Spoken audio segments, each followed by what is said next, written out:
soil color is basically red or reddish because this region lies on lateritic soil zone. And soil characteristics or determines by defined soil pH. This region lies in pH 4.5 to 6.5, which is moderate acidic nature. Next, land utilization in this region, graphs are shown maximum area covered by fallow land, current fallow, অর্থাৎ which area are covered, maximum portion. Then some portion are engaged in forest, some portion are engaged in non-agricultural, barren land, etc. etc. Another relationship between water resource. These graphs are shown 19 city blocks where has groundwater contamination and surface water contamination. Groundwater contamination and surface water contamination both are recharging in water resource utilization.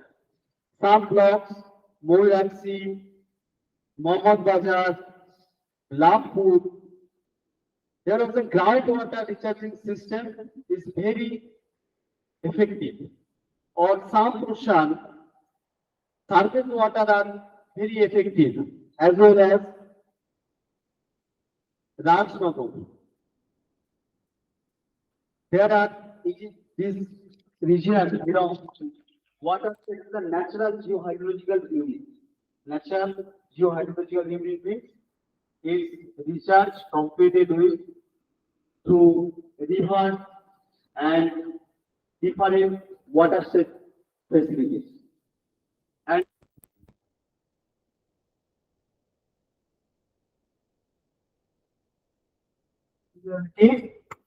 is higher than surface one.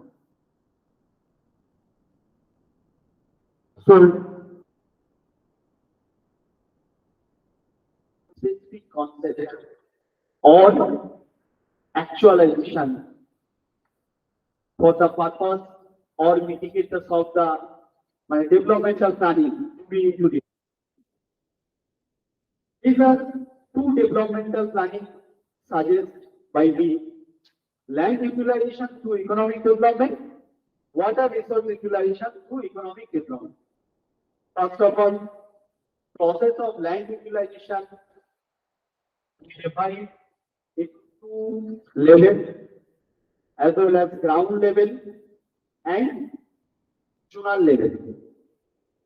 Ground level means ground level is divided into segments as well as macro. Micro level, macro means such a broad aspect of a particular area or block or particular region. And nano level. Nano level means through local level or grassroots level, whereas panchayat, different moja as well as it is. And another plan or another development should be implemented by zonal level, by division through land characterization. We have to know what is the land characterization of this region. So I suggest this type of integration, division through land characterization on the basis of land utilization for mitigate the sustainability of this region. Another water resource is a cycling process and also is a continuous process. Whereas water resource utilization for mitigating agriculture, fisheries or domestic consumption. It will be benefited on all-round development of this region as well as wastewater recycling and use. Different types of wastewater recycling use. And it includes agroforestry development. Agroforestry development means which type of plants to be implementation in this region. Basically, this region would be made of different types of tree plantation. But we need a specific plantation for specific mitigate the economic development as well as beet, kathal, jam, mango indica, mango, tree plantation should be implemented. That is called agroforestry development. Through agroforestry development, we enhance in the employment generation. Maximum local people are involved in this project. That is JFM, Joint Forest Management Strategy. Birbhum as well as other districts are implementation in this program.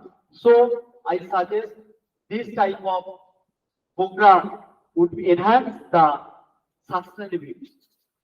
And next or repeated another enhance water resource utilities. So it would be a integrated zonal management strategies.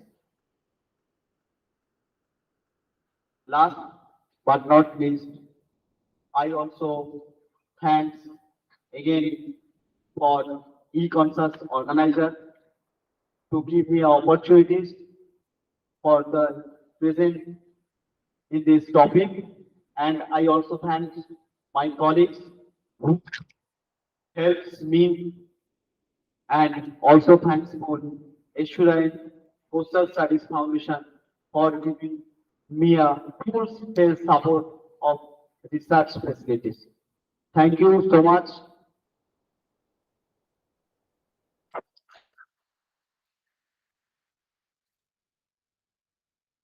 Any question? Please. online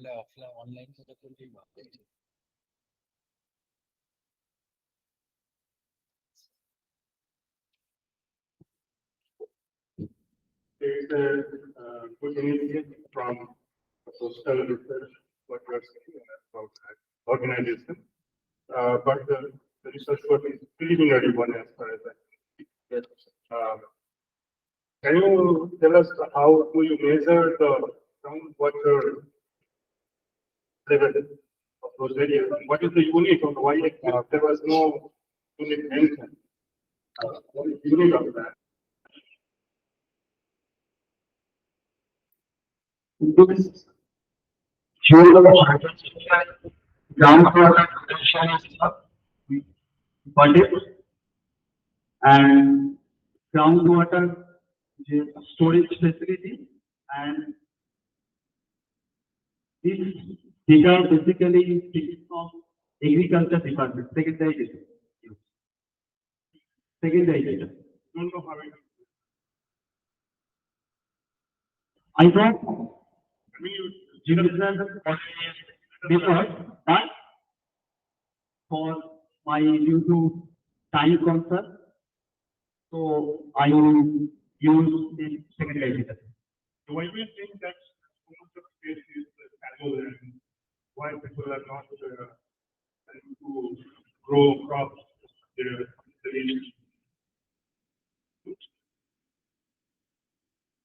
As per my knowledge, these regions are fully underdeveloped regions, basically. So people are not interested in traditional agriculture work.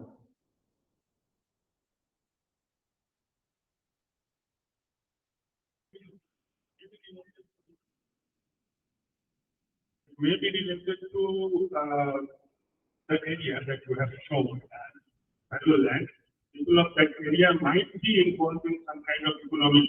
I mean, there are collieries over there. There are, I mean, illegal coal mining can be another source of income. Generally, it happens when you have another source of income, people for farming they tend to go towards that. Yes. That's the easy way of earning. So they don't do the hard work that is required for farming. Will I have to observe that? Since relative behave or be not. Fine. Thank you, Professor.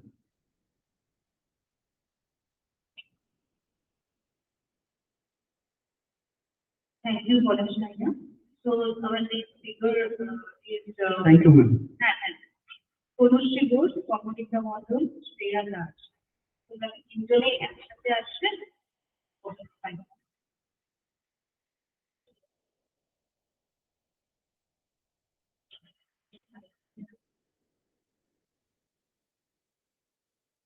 লাইটটা জ্বালানো যাবে?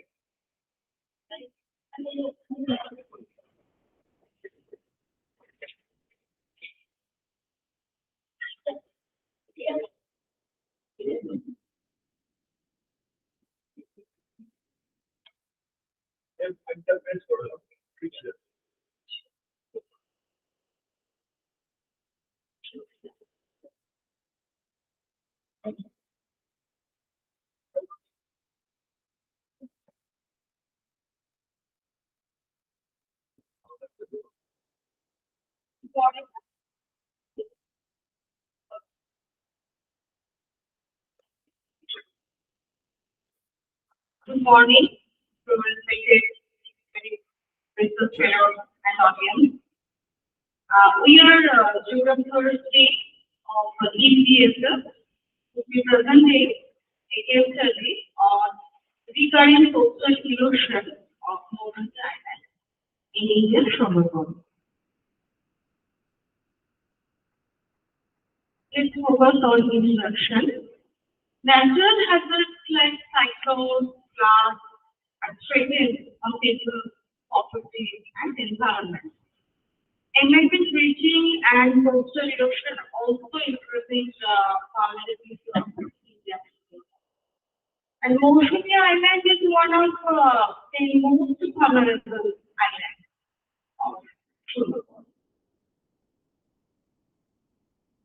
The objectives of our study are to know the erosion and abrasion scenario, to assess the environment condition in the light of cyclonic channel, and to assess the soil condition after environment breaching, and its impact on residents based on field survey.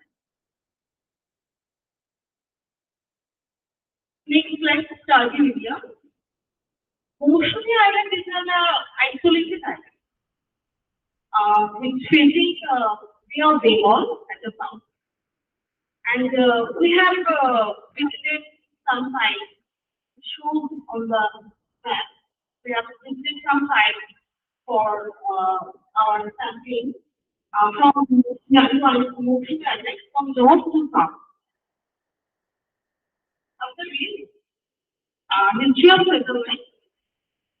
Moshupi Island has a long history of settlement and obviously reclamation of land during the period of 1879 to 1939. So there is a long history. British first surveyed this Moshupi Island, and after this cutting forest, deforestation, after deforestation and construction of embankment, they have settled so many people, and the people are basically settled here, depending upon agriculture and fishing. After this further slide will be carried on by Konushri Ghosh.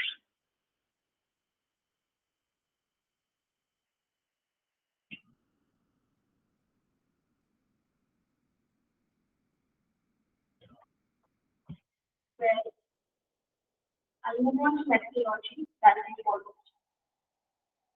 We chose this criteria and based on previous literature, we prepared a questionnaire, we reviewed some literature.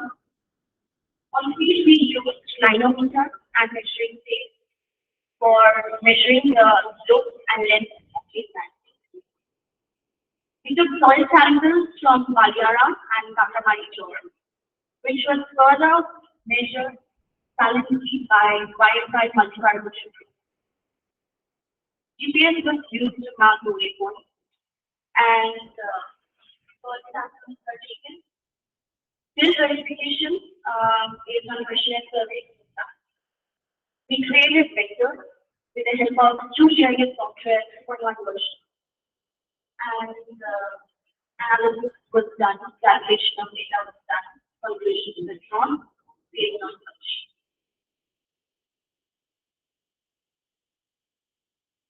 Next, we have work on the change detection scenario.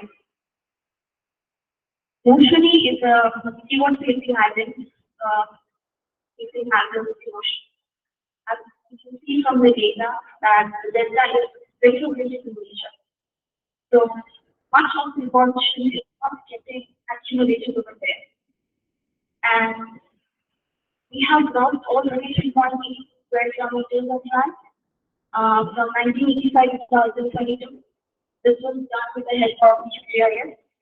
And marginal acquisition was shown about 1.07 square kilometers of area along the eastern coast of the island, and it is biggest of the time velocity asymmetry that you notice in the trajectory.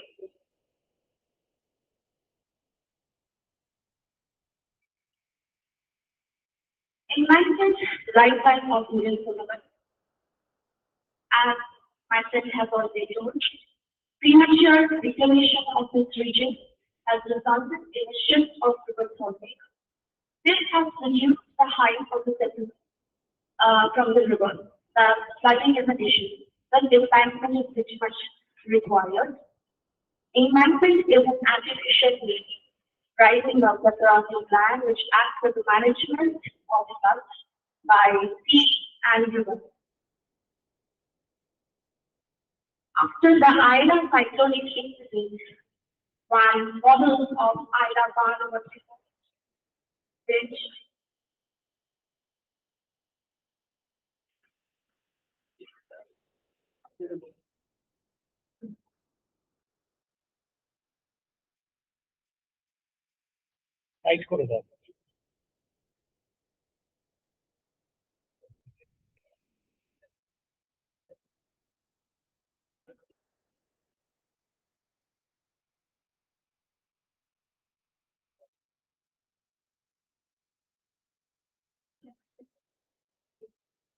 a model of Isla Barna was proposed, which says that we should maintain the height of the embankment about 7 meters.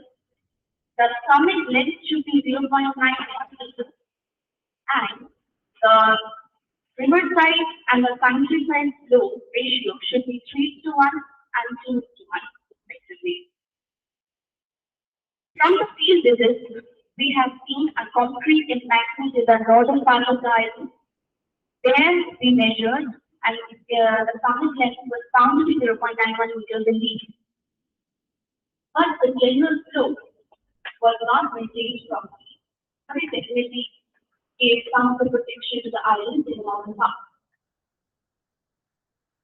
But the problem lies in the south, where we saw temporary geodes, and we cannot say that it sustains to the standards of Isla Barna, because obviously the height was not that long, and general flow was not maintained.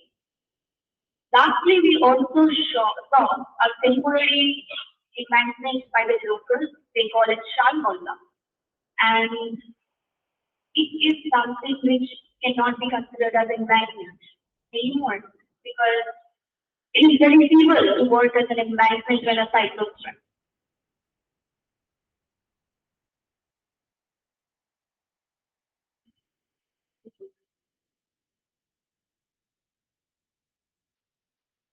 cyclone,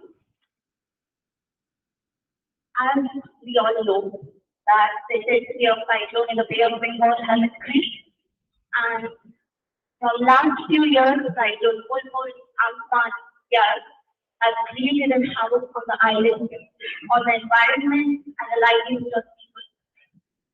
We have mentioned the speed of the cyclone. The track of the cyclone is also given. Frequency and cyclone center at Baljala. Next slide will be carried on by my friend Shriya.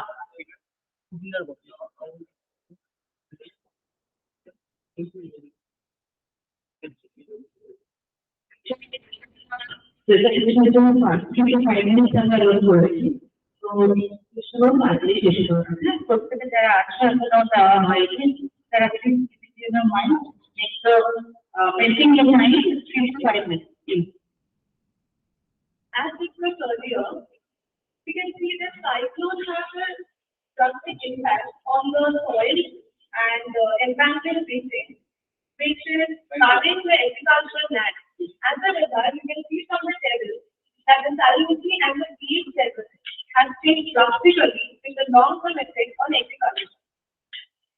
Moving on to the next slide, we surveyed the locals in a very limited format, and they are not at all satisfied with the present environment. In fact, the present scenario is so fascinating that the people crops have to be brought from local markets nearby Hyderabad. The cyclone shelter which we discussed was at a far away distance from the vulnerable area which is not at all accessible to all. And the infrastructural investment is made at the low standard, which we are facing major basic problems like poor sanitation. Job opportunities are also not good. Medical facilities, educational opportunities, and so on. In fact, the sanitation and the basic drinking water is also not accessible easily to them.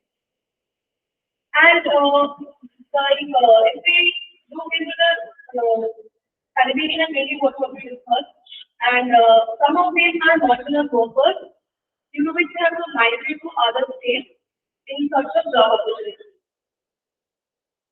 To conclude on the presentation, what we've observed is that universal solution is not needed right now. What is needed is specific solution, like local solution involving the local. And they like not only concrete embankments can solve the solution. Site-specific mechanisms should be done by building the embankments, and of course, we must seek proper consultants. And what we have seen is that quantifying waste and check the cost. These are some examples of embankments which are needed to promote further sedimentation. We can also plant mangrove local plant species to prevent further soil erosion. And the CRZ, that is Coastal Regulation Code, norms was not at all followed while building the report, due to which they are facing the vulnerability in a very drastic way. So as we have come to the end of our presentation, we all would like to thank Econsys for giving us the platform, and our HNI Coastal and Science Foundation, our institute, to provide us with the result practices. Thank you. Very good.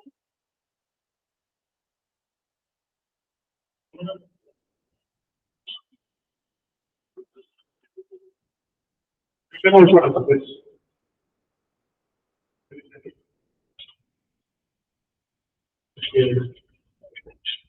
Baljala is how far located from the city? Actually serving south of Baljala, and south of Baljala is totally affected. That is the northern part, and the cyclone shelter is only located in the northern edge. So by distance from where the vulnerability is. So it's not accessible to any of the people. So there are three types of management equipment and zero-loop environment. That zero-loop environment. Who is the flag of the argument is already very significant. It's the argument is already very significant.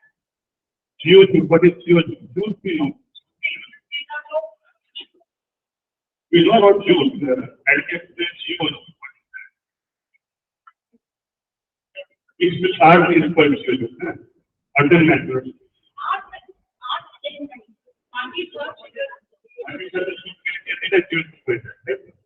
No, it's not that scenario.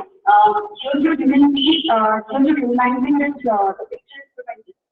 There is an organ, reminding listed up, and the textile is mixed with polyester and jute. And then it is covered from beneath. Then the organ environment was present. And then it was covered from the above again. So that even in the earth, the organ material, the mass will not get exposed when the water will touch the environment. This was the geo response. There is binding this part. Absolutely. And another one is Adalapa. What is the difference between them? It is the concrete environment and the height is 30 meters. Yes. Due to height, It was around 3 meters by kilometer and the height is reducing more towards the south because the south is facing more and it is finally getting washed away. Algola, and this is It is here only and the one is, which one is this one? the concrete environment that we have used in the north is the best one. That will be better for the people in that, but ecological. Is that good? Well, ecologically, if you see the southern part, the southern part is not very, the land of the southern part is not able to handle the concrete environment. So they have given the geotubes in replacement, but as my friend suggested that occupying mesh tetrapod can be used in order to promote the urbanization. Thank you very much.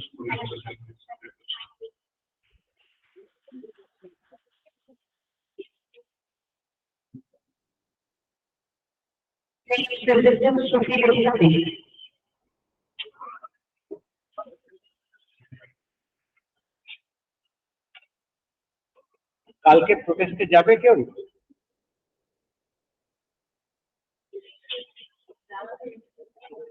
গেলে নাম দিয়ে দেবো আমি, যাবে সকালবেলা?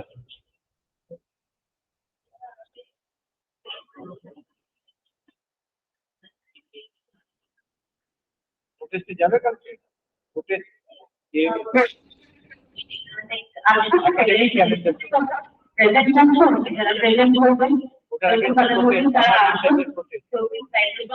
যাবে কালকে? হ্যাঁ, যদি যাও তাহলে আমি নামগুলো বলে দেবো। অন্য বিভিন্ন কলেজ যাচ্ছে, বিবি কলেজ থেকে একটা নামও পাইনি কালকে। সকালবেলা 11টা।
apart from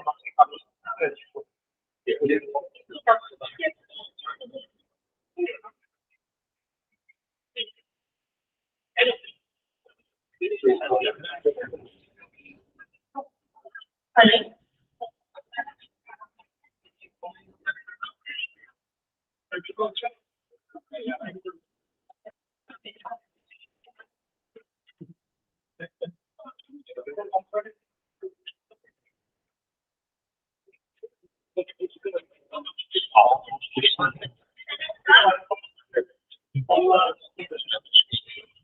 Good morning, respected all.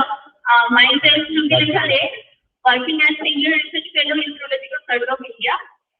Today, here, I am going to present my research work entitled Diversity and Distribution of Earthquakes from West Bengal, India. I also include that earthquake has importance in biological control and how it helps in agricultural sustainability. Introduction. Diamondera. It is commonly known as earthquake. These are small, medium, primitive group of specific insects, mainly abundant in tropical countries, available in all over the world. The word derives from the Greek word dermatis fish and thera means fish. Can you please improve the Diamondera? Characteristics. These Diamondera are not easily available. It's very difficult to collect Diamondera. The main characteristic is they have a pair of forceps at the forceps end of abdomen. You can see that this is the one species that is a reparia. Left side is one is male and another one is female. They make the abdomen and forceps is here. Like that is the anterior that is male.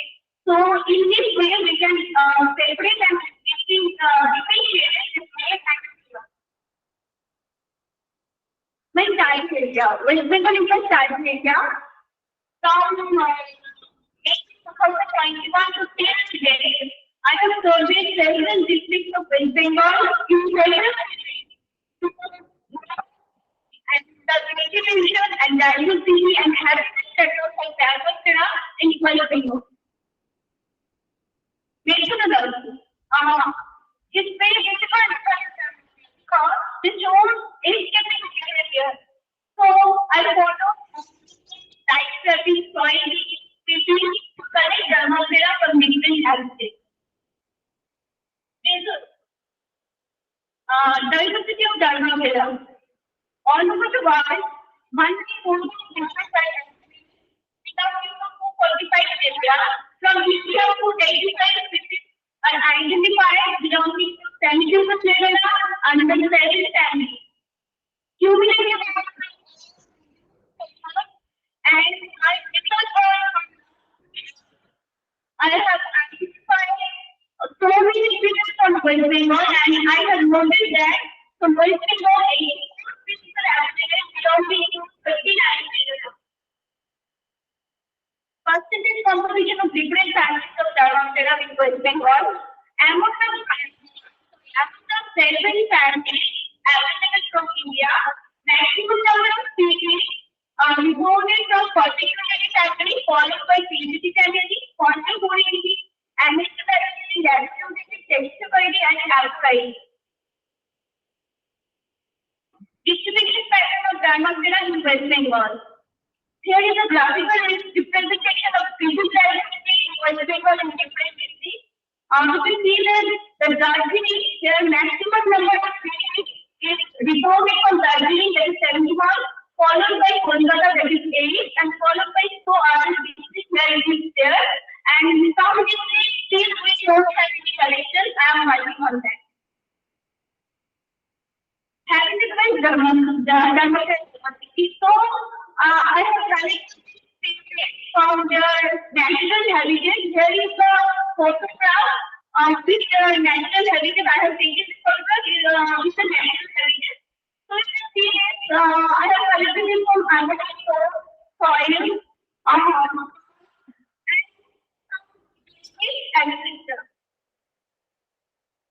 Diversity in agriculture.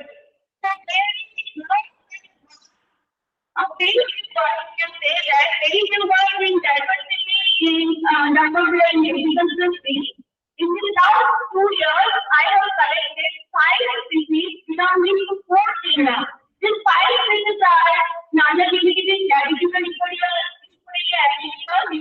and Corpia, Quadripinosa. I have collected these species from several agricultural fields and they have important in agriculture. Among these 5 species reported from agricultural fields, these 6 species are domestic space. These statistics and particular verticals, these are active in ground space odor and also they destroy the green parts of the crop and flowering plants and pollinate also. And this Ladybird area, they cut brown stuff and pollinate and they into the tree and keep the pouring active space. I have collected so many specimens from the ground on tree. Dynoptera is bioconservation as space indicator. We concept the phase of vegetative including algae, mice, insect, birds, and they fail. In this way,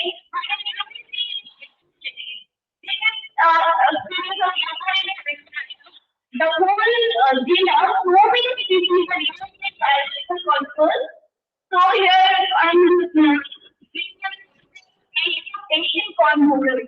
So we use vacuum thermometer, the species India, they is actually telling me how Asian corn model really want our. So the experimental data report that the use of the agricultural and artificial the chemical insecticide. So stage that as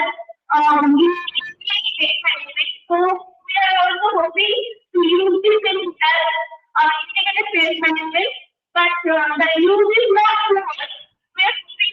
We are working on that. And this is also a parallel. The army or not, so they do not get it. This is when it is very much helpful for agriculture and integrated pest management. Conclusion. I'll just conclude. Using the beneficiary as well as pest, bound with the farm, Dharmaptera and as predators replace to make agriculture more sustainable. My study is very much essential for providing a different idea of the distinct Dharmaptera. Here are some photographs from West Bengal. This is my survey collection, how I collect specimens like that. Acknowledgement. I would like to thank the survey of India for to continue my research work. I would like to thank my supervisor, Dr. K.J. for constant supervising me and encouragement in research work. And finally, I'm also members for giving me this platform. Thank you so much.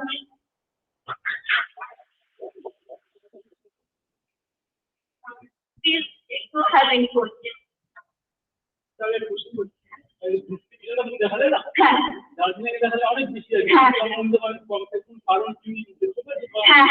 আমি বলছি আমি 2 বছর কাজ করছি ট্যাক্সোনমিটা বুঝে নেওয়ার আগে সবই চলে যাচ্ছে আর ইন্ডিয়াতে সেরকম কয়েকবার নেই আমরা ভীষণ আর আগে অনেক দিন আগে তারপরে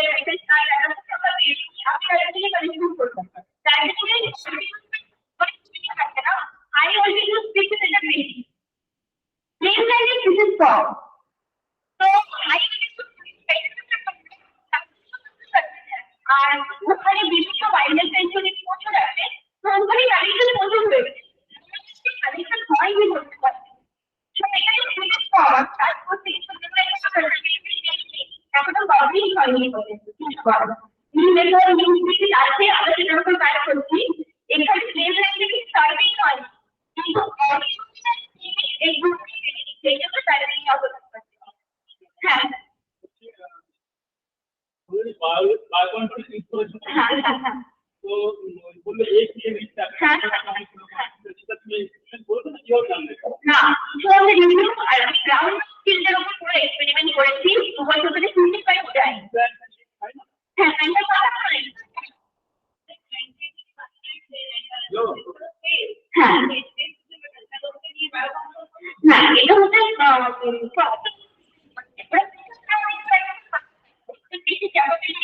এবং ওদের যেটা খুব ওদের ডাইভার্সিটিটাও খুব বেশি কাজ, কিছু কিছু জায়গায় রেস্ট্রিক্টেড থাকে, ক্রসের উপর সেরকম ভাবে ওরা কাজ করতে পারছে না, পিএস হিসেবে খুবই কম।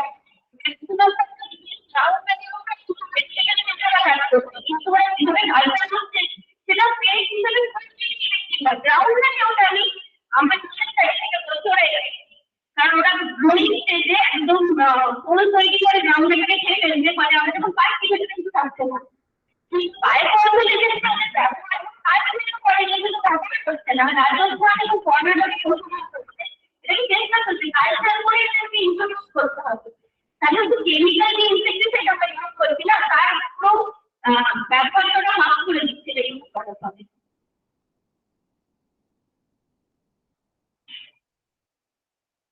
Thank you. The problem that pollution contribution in Darjeeling is sampling is a problem. Sampling thing about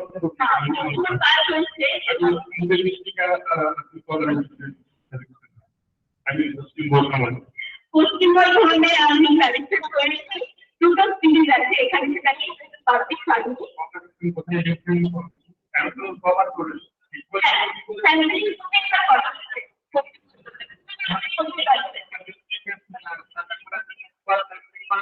না না এই তো আমার এরিয়াটা পুরো যা সেটা আমি আস্তে আস্তে করছি।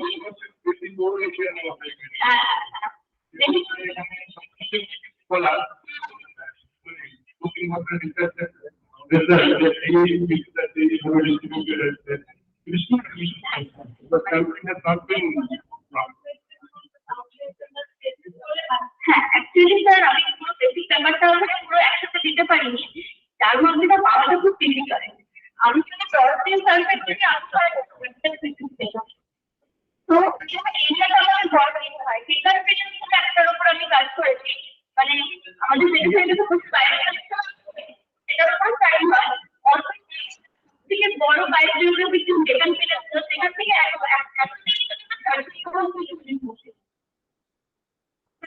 আগে বলি যে কানেকশন পাবো এরকম সেই জন্য এরিয়াটা বড় নেওয়া হয়েছে যাতে কারণটা একটু করতে পারি।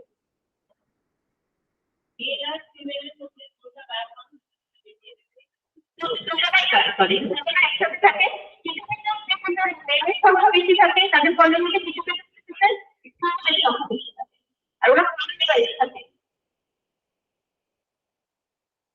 ওকে okay, thank you so much, thank you all.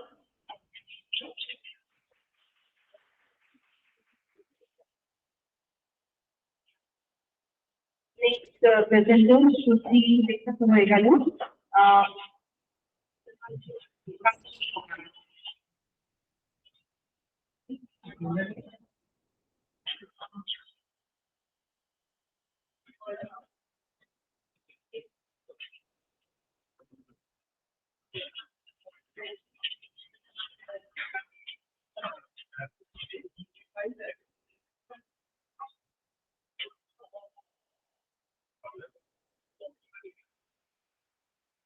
सबसे पहले मैं धन्यवाद करना चाहूंगी इस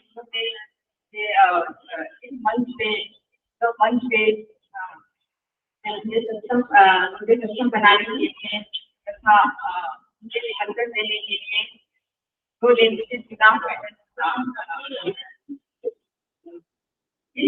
पूरे आयोजन को मैं अपनी तरफ से धन्यवाद करना चाहूंगी। First of all respected principal sir, Bertrand sir, and हमारे सीनियर ऑफिसर और हमारे कॉलेजियस, मैं उन सभी का धन्यवाद करना चाहूंगी और मेरा नमस्कार।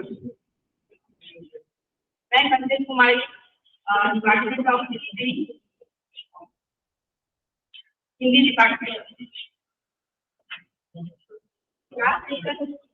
के क्षेत्र में विस्तार होने से पर्यावरण इतिहास क्षेत्र में काफी विस्तार हमें देखने को मिला। इस तरह से पर्यावरण क्षेत्र में मानव पर पर्यावरण का प्रभाव पड़ता है। इसी प्रकार मानव पर्यावरण का प्रभाव हम लोगों को देखने को मिला। जैसे जलवायु, बाढ़, ये सारी जितनी भी रचनाएं हैं, इनका आचरण उस समय शुरुआत से होना शुरू हो गया, क्योंकि कुछ तरीके से जब यहाँ आरंभ में इतिहास लेखन में इनका जो था बहुत जीवित था। उसके बाद उसमें जो भी प्रतिक्रियाएं आना शुरू हो गई, वो बहुत सूक्ष्म तरीके से आना शुरू हो गई थी कि उस समय इतना इससे जोर नहीं दिया जा रहा था, लेकिन धीरे धीरे 1960 के बाद इसमें जोर देना शुरू हो गया। जिससे अमेरिका में संस्था की स्थापना हुई 1970 ईस्वी में, जिसका इफेक्ट हमारे द्वितीय विश्व युद्ध के बाद हमें देखने को मिला कि वातावरण का जब द्वितीय विश्व युद्ध के बाद जब वातावरण का प्रभाव हमारे देश से, हमारे भारतीय देश से पड़ना शुरू हो गया, तो वहाँ पे यह परिस्थिति देखने को मिली कि वातावरण से भी कटाव होना शुरू हुए। क्षेत्रों के जब उससे विभिन्न तरीकों से अलग अलग क्षेत्र में पड़ा। पर्यावरण के इतिहास के क्षेत्र में इतिहासकारों ने इसका वर्णन अलग अलग तरीके से अलग अलग जगहों में वर्णन किया है।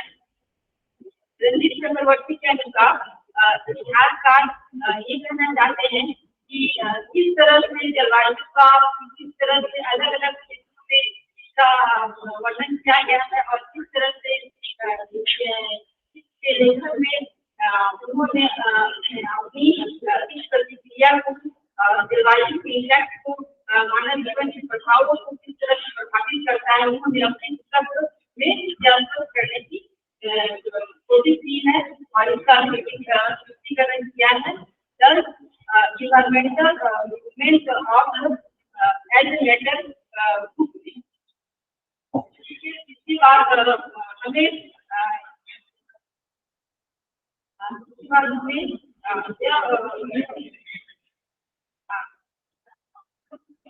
भारत के पर्यावरण आंदोलन और सांस्कृतिक अध्ययन के दृष्टिकोण से हमें यह भी देखने को मिला कि ब्रिटिश काल के बाद, ब्रिटिश शोषण के बाद हमें कई इतिहासकारों ने, इतिहासकारों ने ये भी बताया कि किस तरह से शोषण के बाद हमारा जो इतिहासकारों ने ब्रिटिश शोषण का प्रतिफल को बताया है। भारतीय पर्यावरण इतिहासकारों ने ब्रिटिश साम्राज्यवाद को किस प्रकार से भारतीय परिस्थिति के तहत प्रस्तुत करने की कोशिश की है और भारत में रेलवे विस्तार के समय इसका जो वातावरण का जो इफेक्ट हमें देखने को मिला कि उस समय जब रेल का निर्माण हो रहा था तो काफी ज्यादा पेड़ की कटाव का जरूरत पड़ने लगा को दिखाने के लिए। इसका भी इफेक्ट हमें उस समय देखने को मिला जब रेलवे का निर्माण हो रहा था। और इसका एक और भी एक जो इसी कोशिश कार्बन से हम लोग देखते हैं कि कोई अगर पेड़ पौधे और बड़े बहुत सारे अगर है तो अगर इनका पता लगाना है किस तरह से करना है या ये पेड़ पौधे लगाना है तो इसकी संरचना के आधार की जो घनत्व है इसकी जलवायु को कोशिश कार्बन के द्वारा मापा जाता है। Thank you.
আমার জিনিসটাকে পাওয়া যায়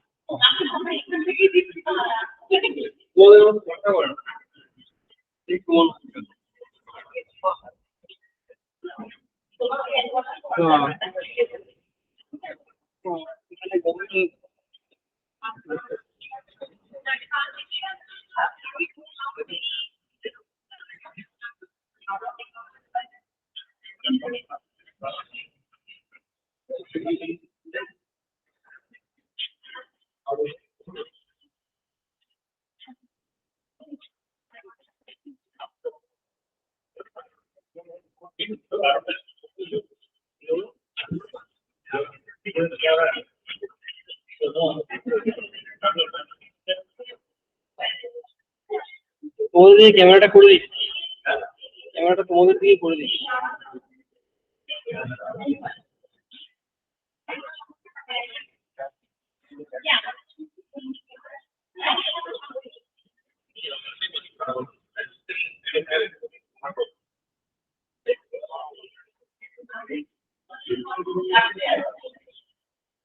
আচ্ছা, সবাইকে লাইভ দেখা যাচ্ছে? অনলাইন চাপতে আছে?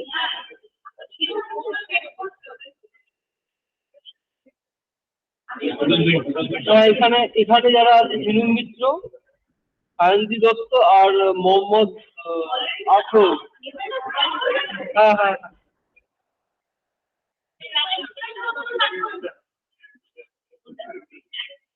তাহলে এটা সেট করবো বলে ভাবছি।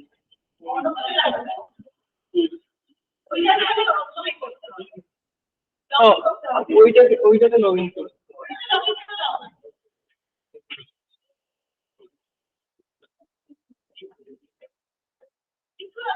হ্যাঁ হ্যাঁ,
আমি এসে গেছি। হরিবলদা কি ঢোকালে না ভেতরে? করে দিয়েছি। হ্যাঁ হ্যাঁ, ঢুকে গেছে পরিমলদা। ঠিক আছে, এবার আপনি নিজের বিলিং করতে বলুন, শেয়ার করতে বলুন। পরিমলদা ঢুকে নিচ্ছি। ওই সায়েন্সের থেকে দিয়ে দিন নাকি? না, আদিত্য একদম করেছিল আদিত্য। এটা কি এখানে লাগাবে না কি? না, আমি বলে কি সেট করেছো? এইটাতে করো, আমার কম্পিউটারে করো। হয়ে গেছে কি আমার কম্পিউটার? ও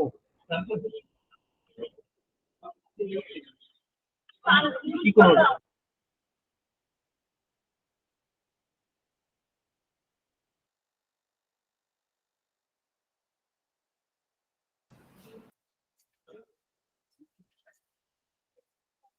Good afternoon. আপনারা শুনতে পাচ্ছেন? Is it audible? Yes, ma'am. Okay, fine. You're clearly audible. Chinuk Mitro, you can start your presentation. Okay. Okay. Am I audible? Yes, you're audible. Okay.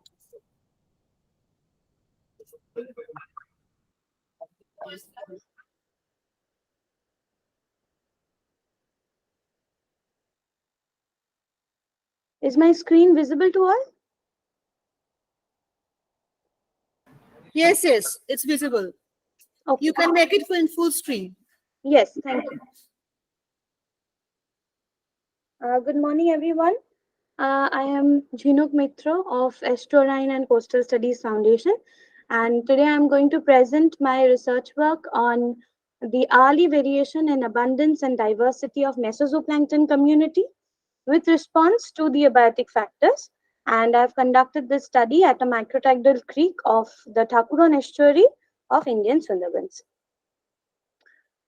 To introduce, we know that estuaries are a transition zone between marine and freshwater systems, due to which it is under a lot of forces, namely wave action, saltwater intrusions, tidal flow, which creates a dynamic environment and a dynamic ecosystem for the organisms inhabiting that area.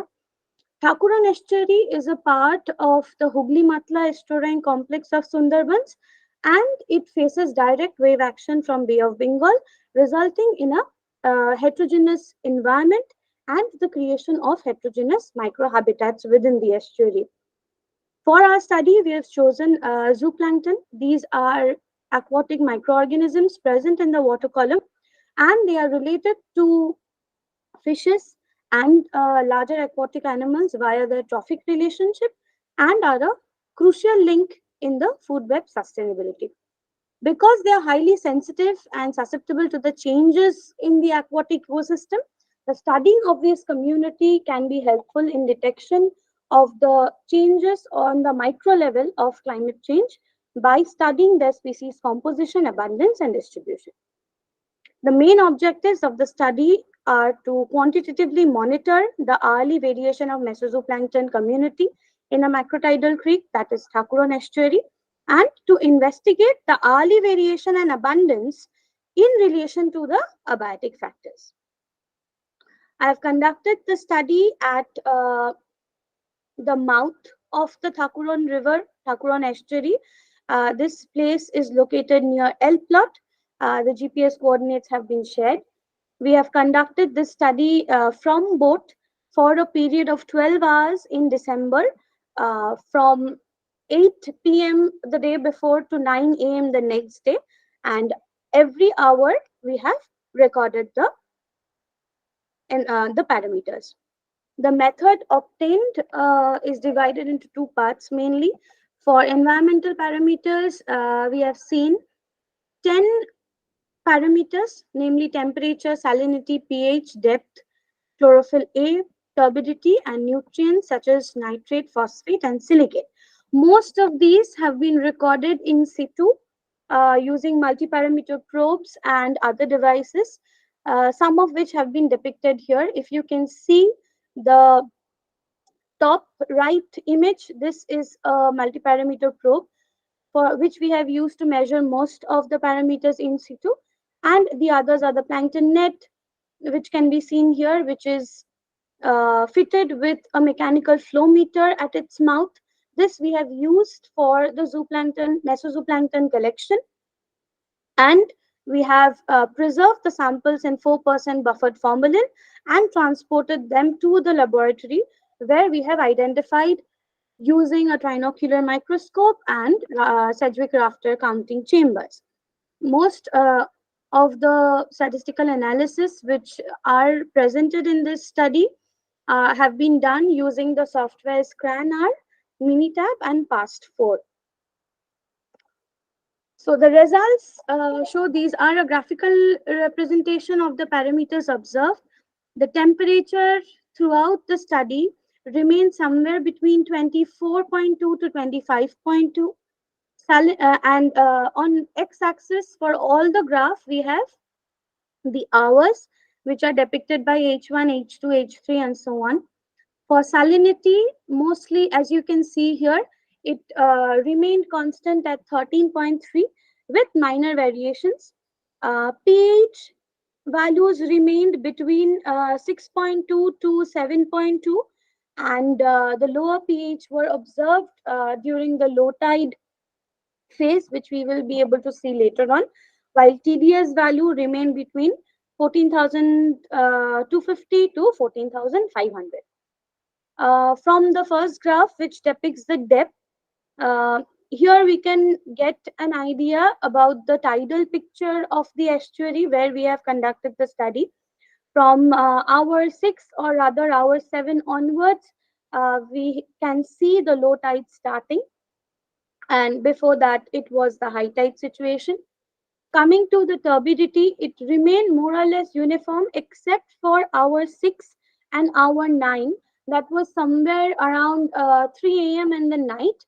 And this point of time, it was just the beginning of the low tide, and also this point of time, a lot of traffic from cargo ships was experienced, which we could observe, and this might be the possibility that we have obtained this result because of this. Coming to chlorophyll A concentrations rose during the morning hours, right from 4:35 a.m. it started rising, and more or less the rest of the hours it was uniform. Whereas coming to the nutrients, the silicate concentrations remained high, whereas the phosphate and nitrate concentrations were more or less similar to each other. Statistical analysis using CRAN-R showed that salinity, chlorophyll A, and turbidity were the parameters which did not show a normal distribution. And further, generalized linear model analysis showed that these factors, that is temperature, salinity, pH, TDS, and depth, these 5 factors significantly declined during the period of the study, during the whole 12-hour period, while chlorophyll A concentrations rose, and rest of them did not vary significantly. Coming to zooplankton, now zooplankton share a very important trophic relationship. They are the primary consumers and of phytoplankton, and they are an important food component or prey of fishes. Coming to the hierarchy, since we are dealing with mesozooplankton here, I have started from mesozooplankton. This ranges from, the size ranges from 0.2 to 20 millimeter, and that is why the zooplankton net which we have used is of 200 microns, that is the minimum size range. Among mesozooplankton, we have broadly 2 types, holoplankton and meroplankton. Holoplanktonic forms are the ones which spend their entire lifetime in the planktonic form, while meroplankton spend a part of their lifetime as a planktonic form. So holoplankton can be further divided into mainly copepods and non-copepods. For the study, 88.2% of the observed species were copepods, and the copepods can be further classified into calanoid, cyclopoid. Your time, sir. Just make it sure that you should. You have just 1 to 2 minutes left. Okay. Okay. And ketognaths and lucifer were the non-copepods. These were the few plankton observed during the study, and we have conducted these diversity indices, Shannon, Simpson for dominance, and Pilou's evenness, and species richness number, none of which varied significantly over the hour.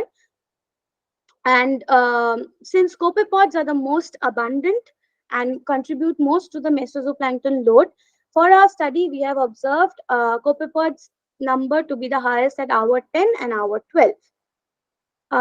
Dendrogram analysis shows that these 4 species, copepod species, Paracalanus parvus, Bestiolina similis, Acaciella, and Oithona brevicornis, they separated out at a 70% level of similarity, being the most dominant in the group, and they were the ones which maintained their dominance throughout the study period. Canonical correspondence analysis showed the formation of mainly 2 clusters, A and D. Cluster A was regulated by these parameters, mainly temperature, salinity, pH, depth, TDS, and nitrate, which positively regulated the said species shown in the table and negatively regulated the ones shown in the table. That means similarly it goes for cluster B also. So with the increase or decrease, with the increase in these parameters, the positively regulated species distribution increased, and the negatively regulated ones decreased.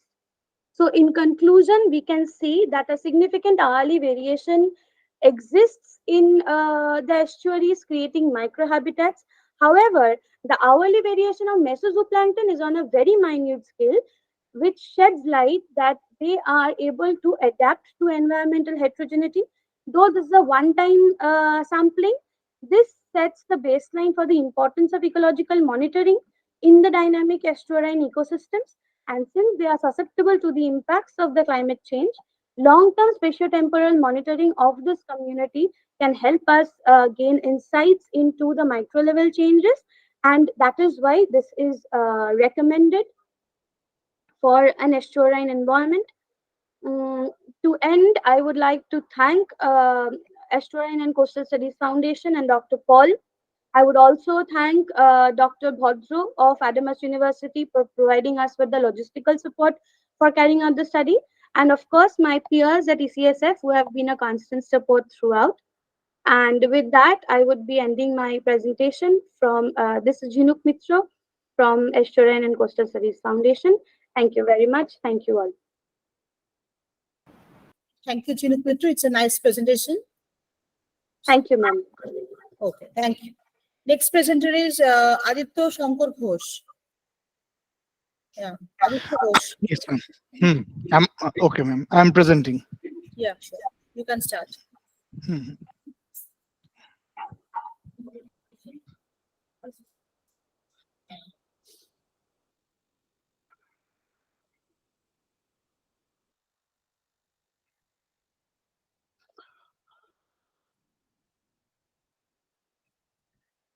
So is it visible and audible to all of you? Am I? Visible and it's audible too. Okay. So good morning. No, sorry. Good afternoon. Good afternoon, everyone. And this is Aditya Shankar Ghosh from Indian Institute of Engineering, Science and Technology, Shibpur. And today I am here to present my study about the sustainable resource management, which is based mainly on utilizing the rice husk ash as a supplementary cementing material for the construction of rigid pavement. And this work is done in collaboration with the Dream Institute of Technology, Kolkata, and Soil Tech consultants. So this is a collaborative work. And moving forward, this is the synopsis of my presentation, where I am going to say the introduction about the topic, focus on the environmental and health hazard related to the rice husk ash deposits, say some supporting facts related to the topic, the problem statement of my study, the key objectives followed by the methodology, the research findings, and the field implementations. Going ahead, the introduction. So India, as you all know, is the second largest producer of rice with 2,390.5 kg per hectare productivity. India produces 22% of the world's rice. As a result of which, it is very evident that India also is the second largest producer of rice husk. And depending on the property of rice husk, a question may arise in our mind that whether rice husk can be used as a fodder or not. But the research has suggested that rice husk hasn't got that much importance to be used as a fodder, because it is low on cellulose content as well as other sugar contents. However, it has got high silica and lignin, as a result of which it is also difficult to degrade. So no, it cannot be used as a fodder. So what to do with the huge amount of ash that is generated? Almost 15 to 18% of the rice husk of the whole world. So the researchers have found out that the calorific value of the rice husk is around 3,470, which is very close to the calorific value of the peat coal. Here I have presented the range of the calorific value of the coal, ranging from peat to bituminous to anthracite. It is 4,000 to 7,000 kilocalorie per kg.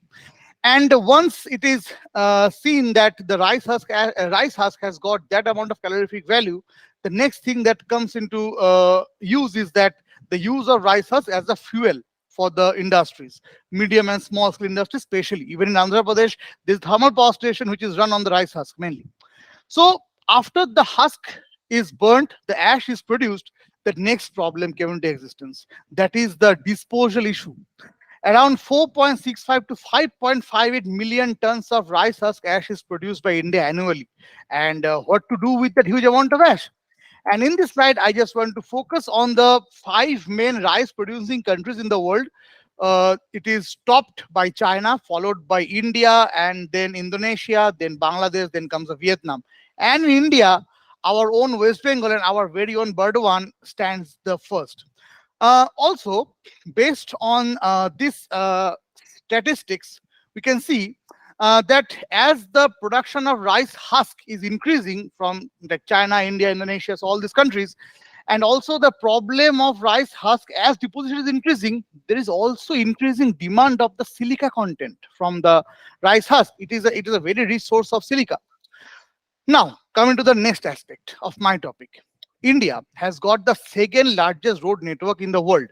70% of the Indian roads are paved. However, the thing here is that 90% of the paved roads are flexible. That means made with bitumen, the black top road that we can see naturally.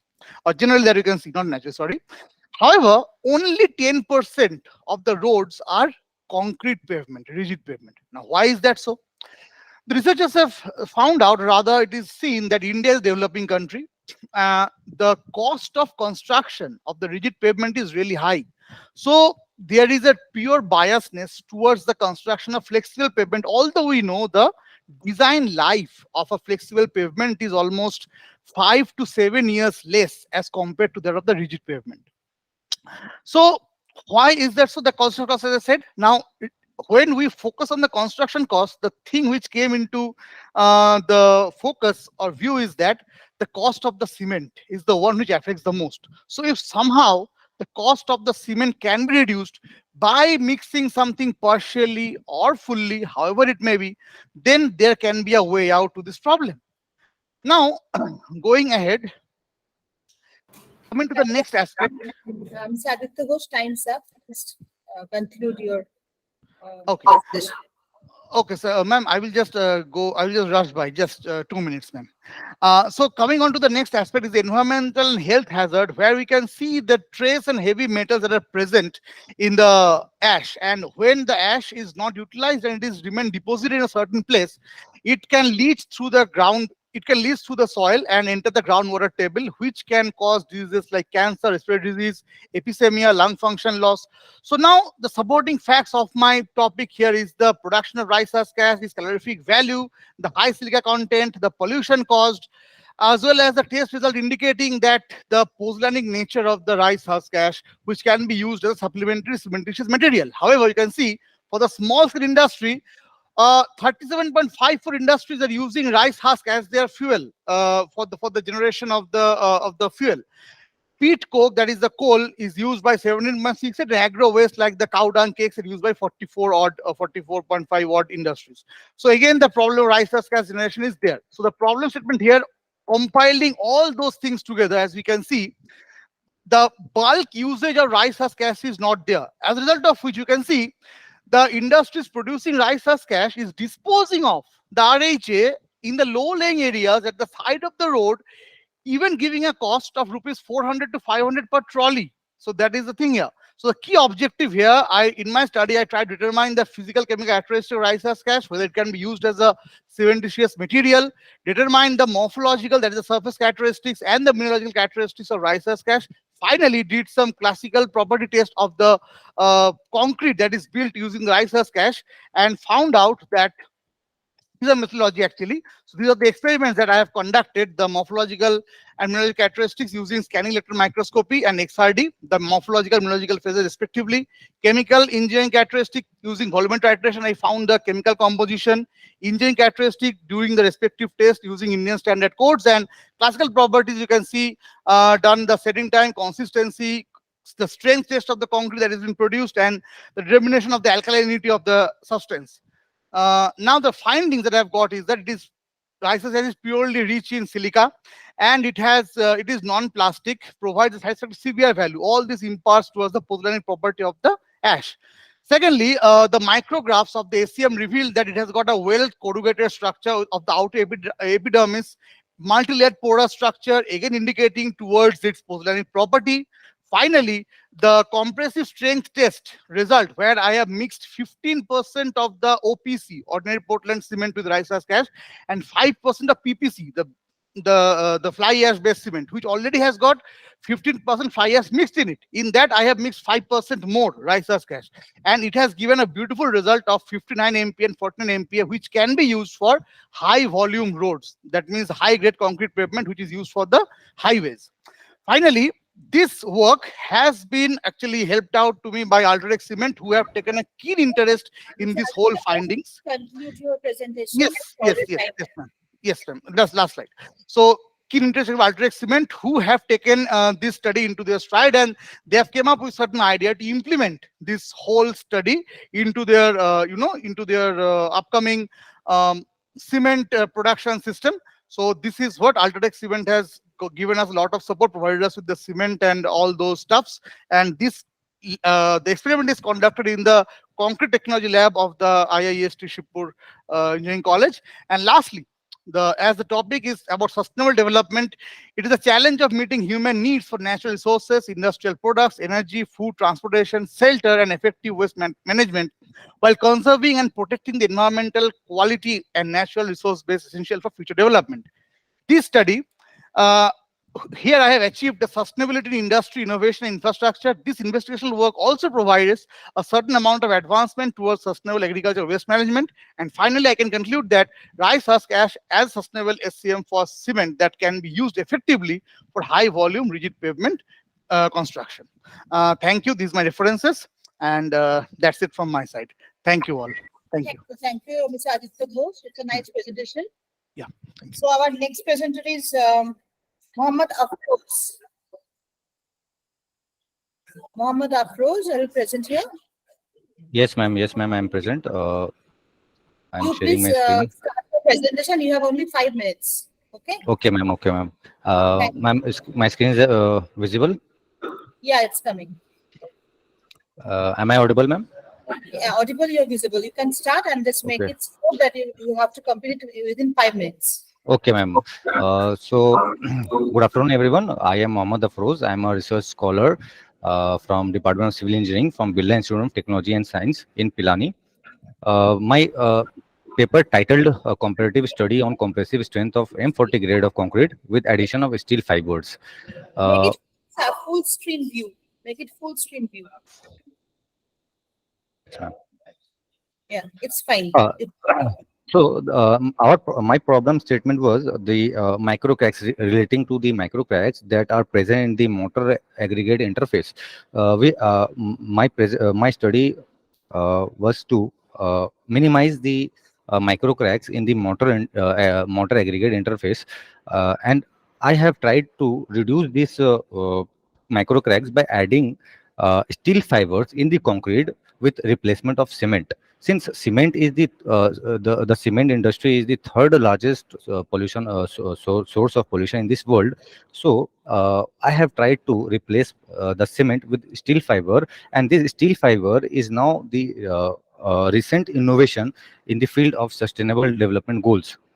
Also, the toughness and resistance to crack growth was improved by addition of steel fibers. In this study, it was found that uh, when we add the steel fiber, the toughness and resistance to crack growth was improved.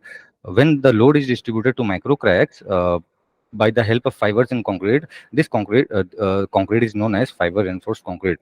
Also, effectiveness of fiber is maintained by resistance to pull out, which generally depends on bond at interface of fiber matrix. Also, the bond is comparatively more effective for a small area of given length of fiber, and this fiber we have got one aspect ratio. And what is this aspect ratio? The aspect ratio is nothing but the length of the fiber to the diameter. This is known as the aspect ratio. So we have used different combination of aspect ratio, and we have made the trials and in the experiment, and found which of the aspect ratio came with the better results. Now we can see that in this experiment I have used creamed fibers. Now you can see on the screen that how these cream fibers look like, and also in the next figure we can see the micro cracks. The micro cracks which have been developed in the aggregate concrete interface, and these micro cracks can be bridged with this cream fibers to minimize the micro crack. This cream fiber acts as a bridge or a gap to fill this gap. Now, in this diagram, the source of the the source link is also provided. I have found this plain concrete, the crack that is developed in the plain concrete, and now we can see the difference of the crack that has been developed after the addition of the steel fiber in the fiber reinforced concrete. Significance, this fiber reinforcement are generally mostly used in shotcrete, but can also be used in normal concrete also. Fiber reinforced concrete are mostly used for on ground floors and pavements, but can be considered for a wide range of construction part, that is beams, piers, foundation. On the other hand, the fiber reinforced concrete may also be used as a tensile skin to cover the steel reinforcement when a more efficient or two-dimensional orientation of fiber can be obtained. The key objectives is to carry out the literature review for the better understanding of the addition of steel fibers in the concrete, to study the influence of steel fiber on compressive strength of concrete, to carry out various tests and observe a difference between normal concrete and fiber reinforced concrete. In this experiment, we have only used the compressive test by universal testing machine, and this experiment was conducted in the laboratory of Dream Institute of Technology, Kolkata. Also, the key objective was to access the optimum dosage of fiber in different grades of concrete. Also, it was found that this experiment made the sustainable development goals. These are some literature review through which the experiments was conducted, and the experimental results were found out to be satisfactory. I'm not going through this literature review. Now, coming to this experimental methodology, how I have conducted my experiment. First, I have mentioned experimental program. Then we have uh, prepared the concrete specimen. Then we have tested the fresh concrete, the different tests that are required for the concrete. Then we have casted and cured the concrete. After casting and curing, we have gone for the testing of the hardened concrete, and the test which was conducted was the compressive strength of concrete, and the test which was conducted was in the form of cube specimen, that is generally 150 mm of cube specimen. Now it was found that from the test result that the normal concrete or the plain concrete, the characteristic strength after 28 days, we have found that we have got the strength as 46.17 Newton per mm square. That was found to be satisfactory and above the M40 grade of concrete. After the addition of the steel fiber, it was found that the aspect ratio of 0.75, and with 75.75 aspect ratio of 75 and 0.75 of the steel fiber when replaced with the cement, the test result shows that the data came out to be 52.69, which was the maximum, and compared to the normal plain concrete, the test result was maximum for the steel fiber reinforced concrete. Now the discussion was, it is observed that the compressive strength was Time, sir. compressive, only ma'am 1 minute more. It was found that the compressive strength was higher for 0.75 percent of steel fibers, and compared to 0%, 0.25 and 0.50% of fibers. All the strength properties are observed to be on higher side for the aspect ratio of 75 as compared to those of 50 and 60 as I have used in this experiment. It is observed that there is an increment of approximately 10 to 20% in the compressive strength of concrete mix containing steel fiber. Also, it is observed that replacement of cement by steel fiber meets the sustainable goals, which is an innovation to prevent micro cracks in concrete. Conclusion: now I am concluding that nowadays people are searching for good alternative for high cost concrete by replacing it some constituent materials. In this study, we have used steel fiber. It was observed that there was high improvement in compressive strength of for steel fiber in concrete. From overall results for 28 days strength, it was seen that combination having 0.75 steel fiber with aspect ratio of 75 is suitable. For more than 7.075 steel fiber, strength start to decrease due to decrease in workability. For increase in steel fiber, there was also problems in compaction of concrete. Thus, addition of steel fiber was proven to be successful in increasing the concrete properties, and also it was found that this steel fiber is a new innovation to bridge the micro cracks that is being developed in concrete, and also this steel fibers can be used in various structures in industries also. So my study have also met the sustainable goals, as well as it was found that this steel fiber is a new innovation and recent development in the field of sustainable development challenges. So these are certain references that I have used in my experimentation program. So this was all from my side, and thank you Thank you, for Ramesh. this. For the nice presentation. Yeah, it's a very nice. And next Thank you, presenter, ma'am. Ayanti Dotto. Yes, so I will just share my screen. Yeah, it's coming. Am I visible and my PPT is visible? Yes, it's visible. You are audible. You can continue. You can start your presentation. You have only 5 minutes. Okay. At first, I'll take this opportunity to thank eConscious and the organizers for giving me this opportunity to present.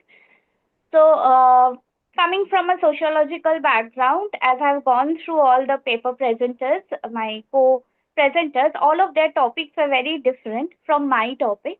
So, I have taken a very different turn on sustainability based upon an identity of an individual. So, under the paper name is Understanding the Sustainability of Identities, approaching towards an intersectional story of various identities of a women Dokra artisan. At first, I'll tell that Dokra is a eminent traditional way of producing cast molding based idols, and it uses sustainable forms of resources that are very much present in our everyday life. So, coming to what is identity, I'll not go into much details about the introduction part, but I'll just put one point that personal identity is essentially based upon personal psychological, hereditary biological factors like the appearance, gender, race, ethnicity, etc. While social identity is based upon the everyday experiences and the community into which we are born, or the community into which we belong when we grow up. And this social identity keeps on changing from past, present, future. It is very temporal, and during these time frames, our context, our groups, our communities keep on changing, and therefore identity also changes. Coming to the sustainable form of identity, it refers to an actor's interpretation or understanding of self in coordination with how sustainable and responsible the self is towards the environment. And it also practices long-term nature-based traditions and preservations of natural resources for future purposes and future generations. So I'll directly go to my major research question. It is based, my paper tries to explain that how Dokra, being a sustainable form of art, can it provide only one specific form of sustainable identity, or does sustainable identity involve intersectionality? So, my methodology that I have followed is basically I have used two broader sociological perspectives of macro sociology and micro sociology, where in the macro part I have used communitarian generalizations, and in the micro part I have used individuals living perspectives. I have used a case study method where I have taken a in-depth interview of a lady who belongs to the Dokra folk artisan. She belongs to the Mahar community and has been tagged as a scheduled caste person. She gets a recognition of an artisan by the West Bengal government and also gets a monthly aid of ₹1,000. So coming to my major findings, here I have used three theoretical perspectives.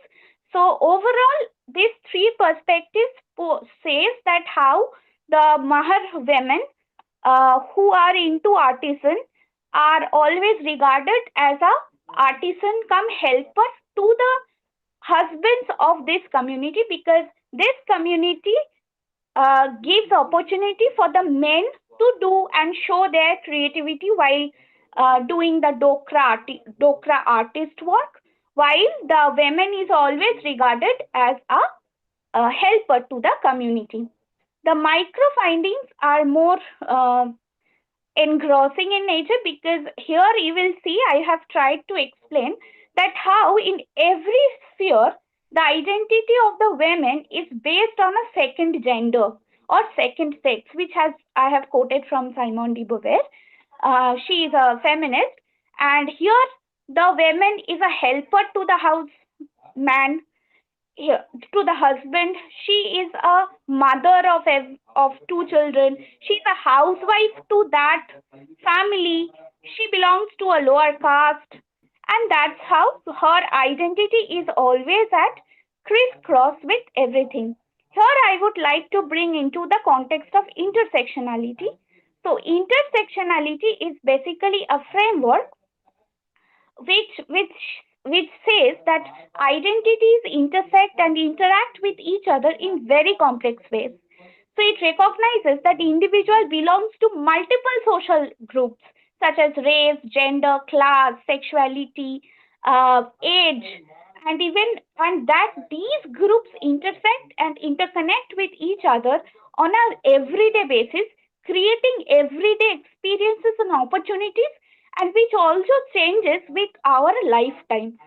So here I would like to come to the conclusion part and say that these intersections of identities go on into a regular basis. Therefore, it can be concluded that sustainable identity cannot stand alone. So here are my two questions. First is that is there any specific idea of identity? That is whether sustainable identity persists only by its naming nature, like identity as a name given to an individual, or does its presence and involvement in the everyday elementary ways of life helps in formulating sustainable identities?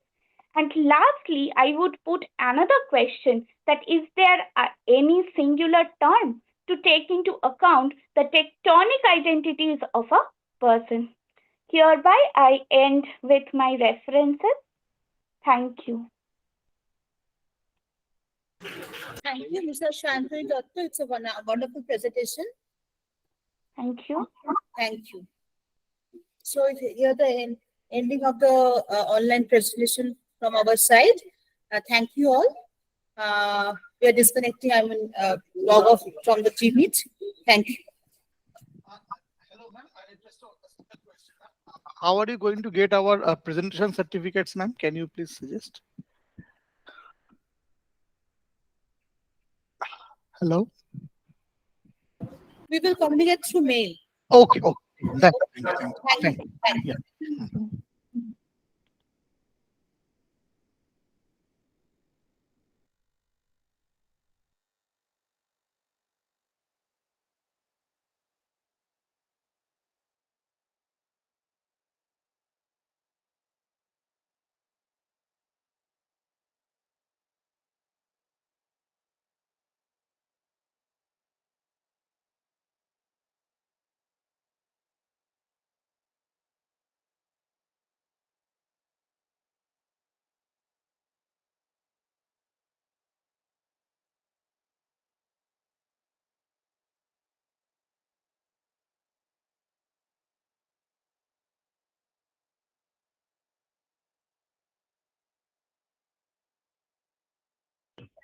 Yeah.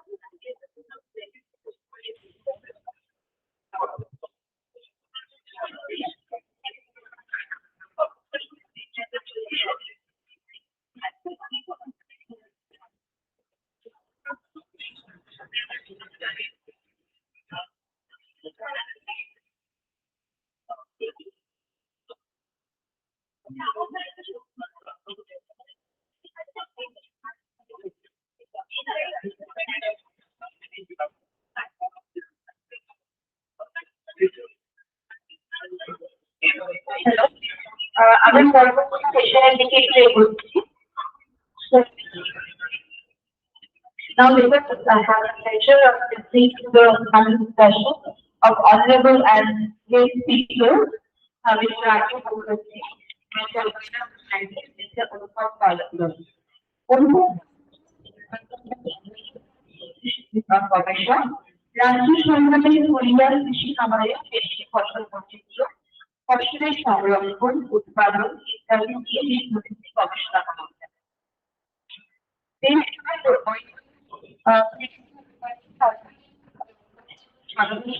সেটা প্রমাণ করে দিয়েছেন।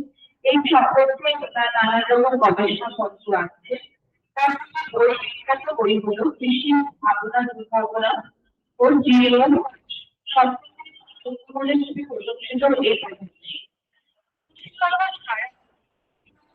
এই রাজ্য ও প্রতিবেশী দেশ বাংলাদেশ, শ্রীলঙ্কা ও নেপালের কৃষকদের সাথে যোগাযোগ কাজ করেছেন। তিনি শস্য নিয়ে দীর্ঘদিন গবেষণা করেছেন এবং লেখালেখি করেছেন। ওয়েলকাম স্যার, অনুপম স্যার, আপনি যদি এখানে আসন গ্রহণ করেন তাহলে আমাদের দেখবে।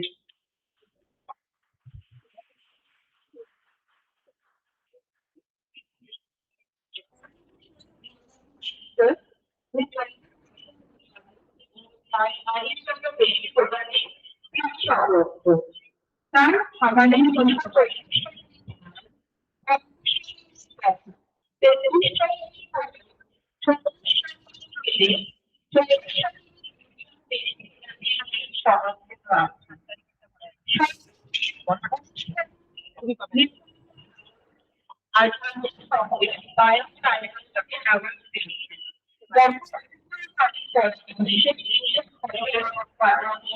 have been followed with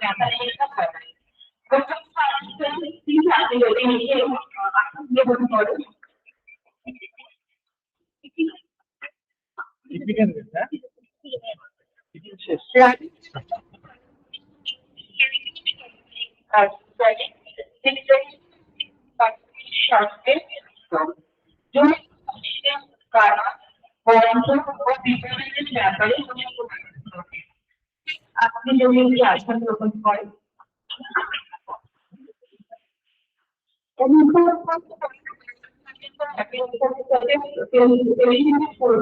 আমি আহ্বান করছি সিদ্ধার্থ আর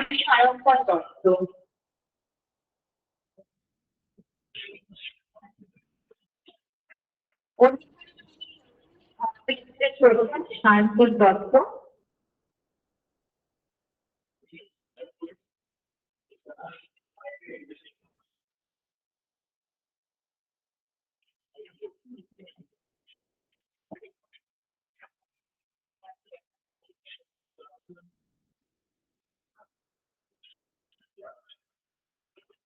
সায়ঙ্কর দত্ত।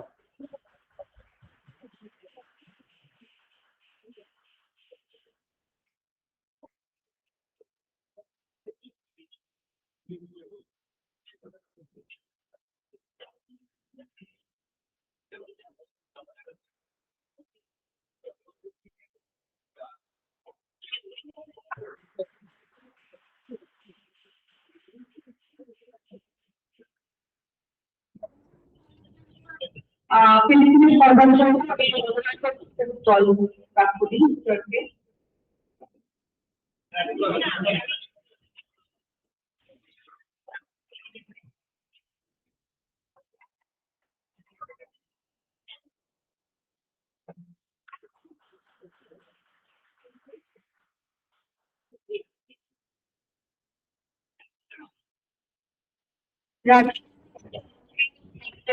জন্য সিদ্ধান্তকে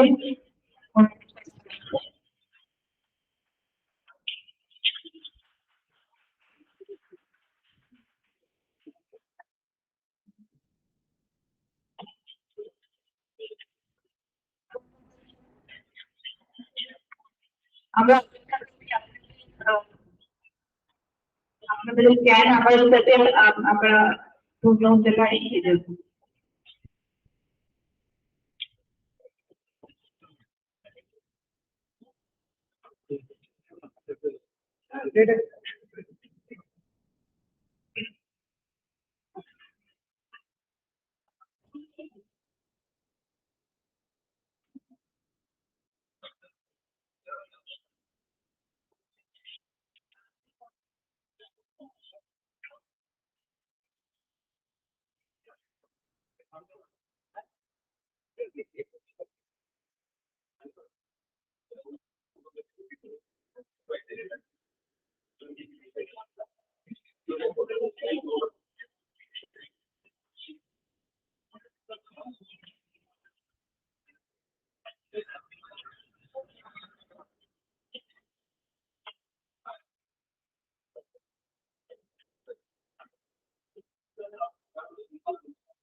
আমি একটা চা নিয়ে নিচ্ছি। তো কেকও পাবো?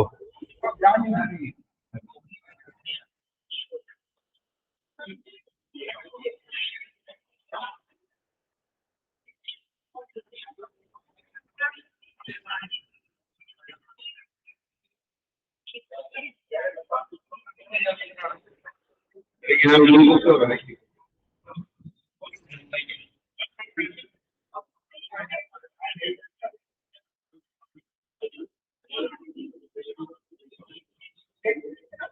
হ্যাঁ, আপনি বসুন।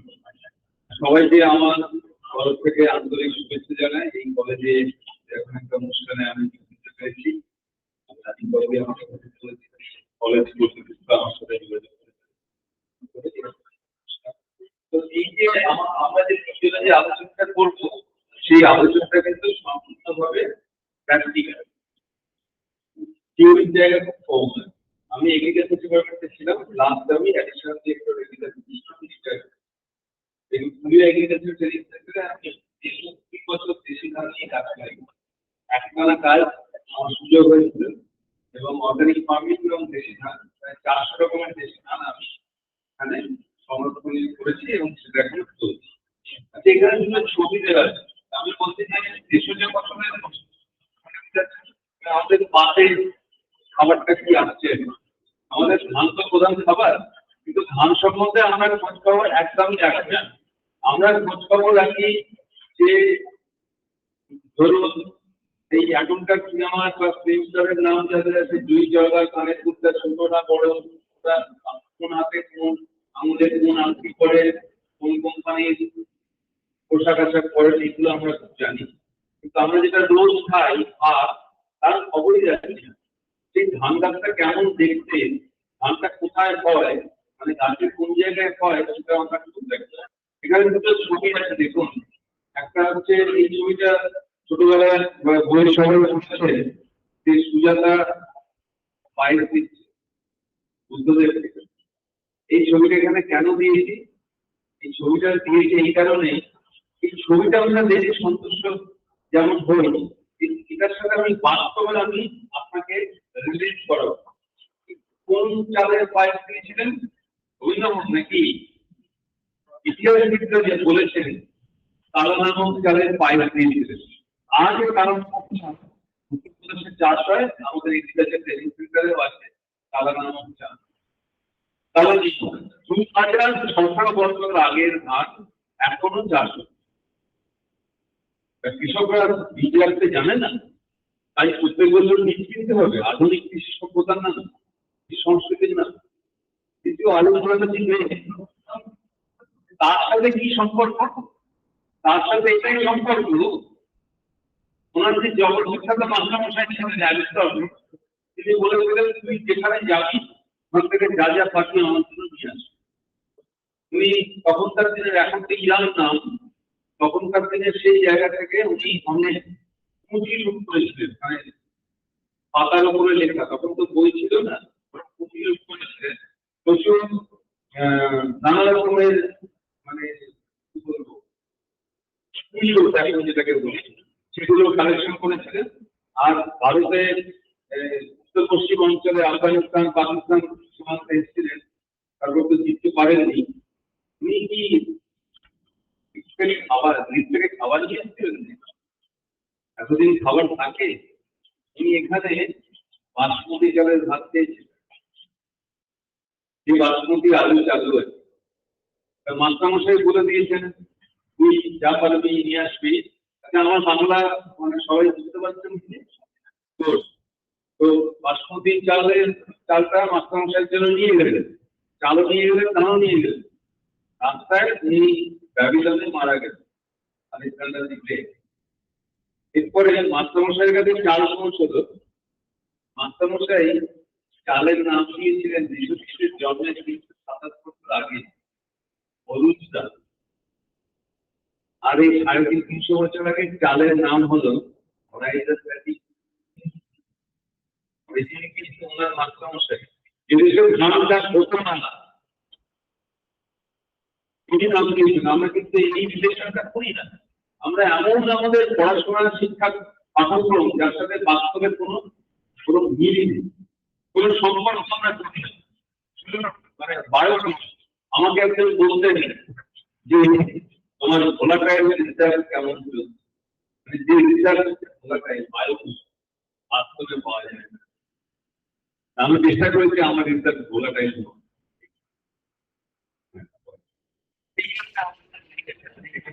আমরা এই প্রায় 400 রকমের ভ্যারাইটি বিজনেস করে চলেছি, এবং এটা শুধু দেখানোর জন্য নয়, কৃষকদের কাছে পৌঁছানোর জন্য।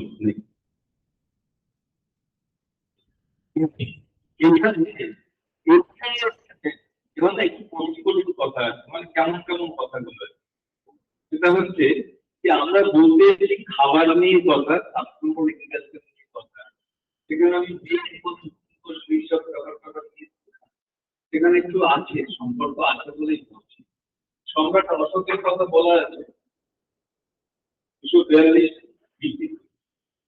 কিন্তু পৃথিবীর মধ্যে ইকোলজিক্যাল কি এটা কিন্তু জানি না।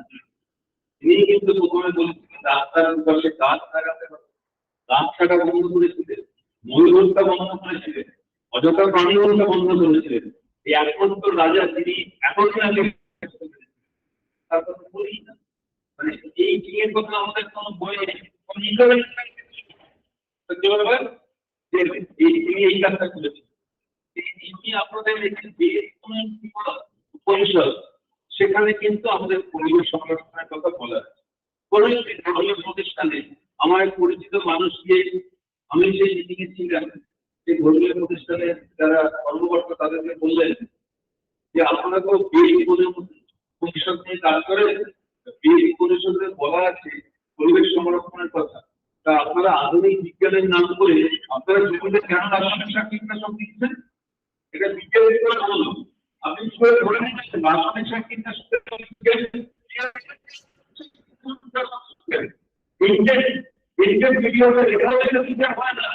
আপনি আমাদের কি করে দেখেন হয় এর মধ্যে বৈজ্ঞানিক সাক্ষাৎকার আছে, ওনার শুনে তার মাথা নিচে বসে। এরপরে যে সেকেন্ড গ্রুপ ডাইরেক্ট ফান্ড, এটা নিয়ে কজন আমরা জানি? ঝাড়গ্রামে কনকদুর্গা মন্দির, সেটা কনকদুর্গা মন্দির, এটা কিন্তু অ্যাকচুয়ালি সাঁওতালদের ডাইরেক্ট ফান্ড। এই ফরেস্ট প্যাচটা যেখানে আমরা কোনো রকম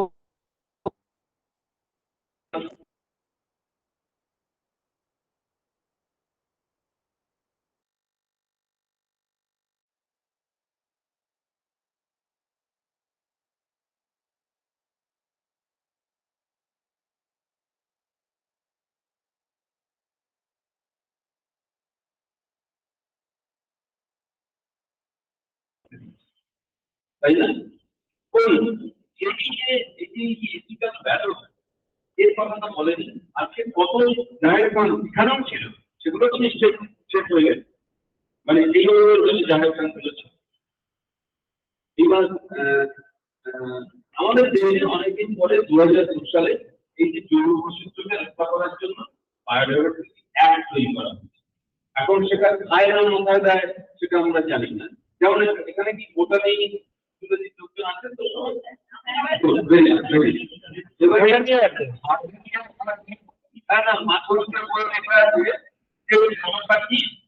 হারিয়ে গেছে, হারিয়ে যাওয়ার তালিকাতে জনবাহিনীর কথা বলা আছে, প্যাসেঞ্জারের ছেলের কথা বলা আছে। কিন্তু আমি যদি জিজ্ঞেস করি হারিয়ে গেছে তাহলে আপনাকে বলে আসলাম হারিয়ে গেছে, হারিয়ে গেছে কি বলো কথা, আমাদের বইয়ে রিলেশনশিপটা করা নেই।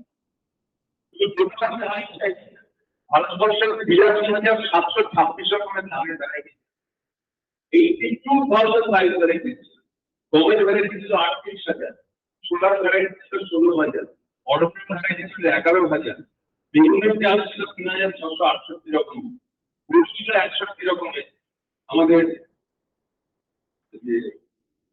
ছাগল ছিল প্রায় 24 রকমের, ভেড়া ছিল 26 রকমের। সবাই খারাপ, সবার ভালো, সবাই দেখতে পাচ্ছে, কে বলছে এটা? কেউ কোনো কাজই করে এবারে ডোডো পাখি সম্পর্ক বলি যে ডোডো পাখি হারিয়ে গেল, তাতে কি হলো আমাদের অনেকদিন পরে জানা গেল এক ভদ্রলোক বই লিখবেন ডোডো। তাহলে তিনি দেখালেন ডোডো পাখির সাথে একটা গাছের কিভাবে আস্তে আস্তে অবলম্বন এবং একটা গাছ সেই গাছের ফলটা খেয়ে ও বিশ্ব ত্যাগ করতো অ্যাট্রাকশন হওয়ার জন্য নতুন করে গাছ জন্ম। পরে অনেক অনেক কিছু দেখা গেছে সেখান থেকে সেই গাছটা হচ্ছে না, যেটা ডোডো পাখির এখন অন্যভাবে তার অপারেশন হচ্ছে। এখন আর একটা কথা বলি, একটি গাছ একটি প্রাণ। একটি গাছ একটি প্রাণ হতে পারে না। একটি গাছ একটা 20 বছরের গাছ, এই 20 না 80 বছরের একটা গাছ, সেই গাছের মধ্যে পোকা আছে, জীববন্ধন আছে, পুকুরের মধ্যে পাখি আছে, মাটিতে কত রকমের জীবাণু আছে, তাই না? পুরো প্রায় যে কোনো আমাদের কোনো স্টাডিতে বলা হয় না যাও এই গাছে না, আমাদের তো অ্যানিমাল এটাতে ইন্টিগ্রেটেড হওয়া দরকার। এটা যদি করা হয় তাহলে দেখা যাবে একটা বড় দরকার অন্তত 1000 খানেক এরকম আপনি লাইটের থেকে শুরু করে ফাঙ্গাস থেকে করে আপনার পেয়ে যাবেন। সেটা একটা গাছ মানে একটা প্রাণ, একটা গাছ থেকে কি একটা গাছ লাগালে 80 বছরটাকে কি আপনি সিমুলেট করে নিয়ে আসতে পারবেন না? একটা গাছ মানে একটা প্রাণ তো কখনোই হয়। আর এই যে কালকে 5ই জুন বিশ্ব পরিবেশ দিবস, এবারে দিন হচ্ছে প্লাস্টিক পলিউশন। হচ্ছে এই গরমের মধ্যে 42 ডিগ্রি সেন্টিগ্রেডের মধ্যে গাছ লাগাচ্ছে, প্লাস্টিকের মগ দিয়ে চলে দিচ্ছে।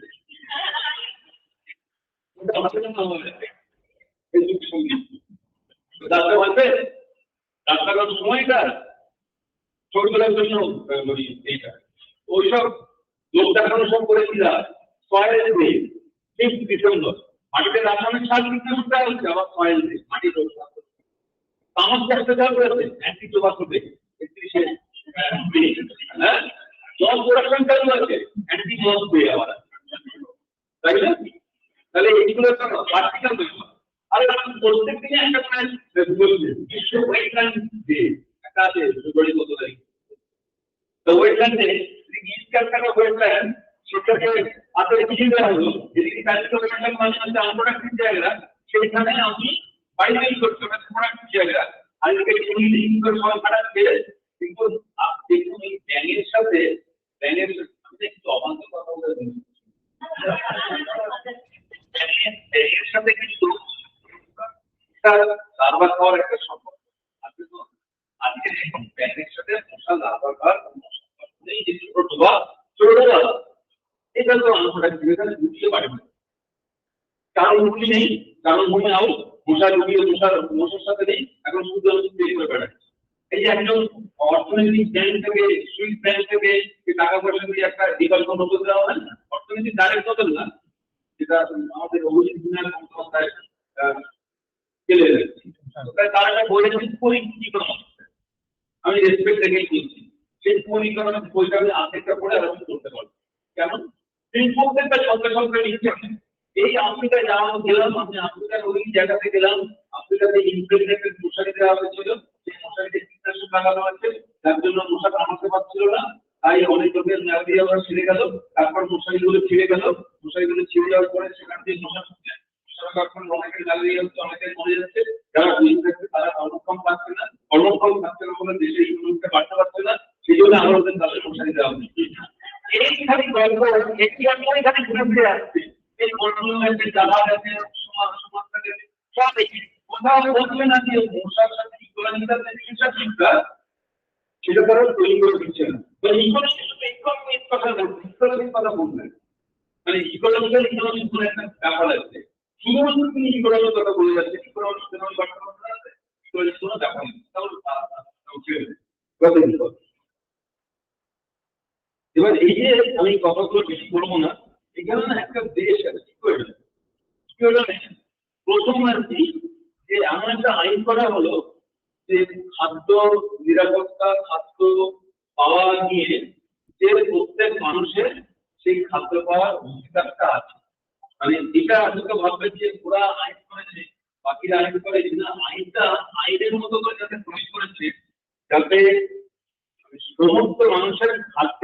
অধিকার আছে, আগ্রহ যদি না পায় তাহলে তার বলার একটা জায়গাকে তৈরি করছে। এখানে যতগুলো দেশে আইন আছে,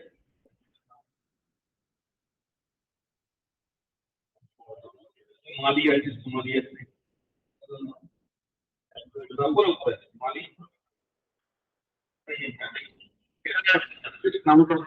মালি সেনেগাল, ইজিপ্ট, নেপাল পর্যন্ত আছে।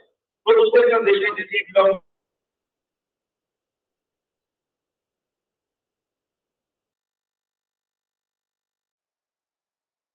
রাখতে পারে। এবং এই অধিকার হচ্ছে একটা অধিকার, যেমন ধরুন আপনি যে একটা গাছ কাটেন, ইয়ে গাছ করুন না, মানুষ মানলে পরে তার বিচার হয় না আমাদের, হ্যাঁ যেমন গাছটার নাম আমার মনে করছে না,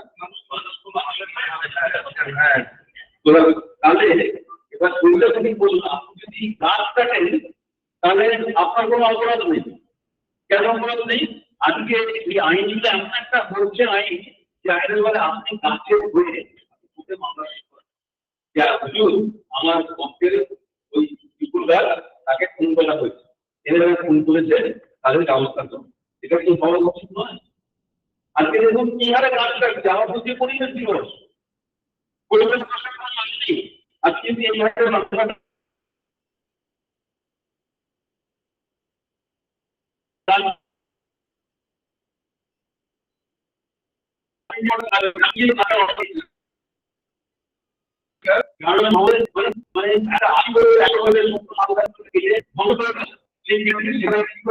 সেখানে বিল্ডিং হচ্ছে, সেখানে নার্সিং কলেজ আছে,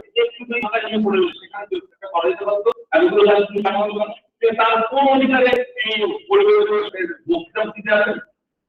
আসলে তো দরকার নেই। আমরা তাদের গত বছর সময় পরিবেশ দিবস নিয়ে তোমার কথা বলার কোনো অধিকার তাদের নেই।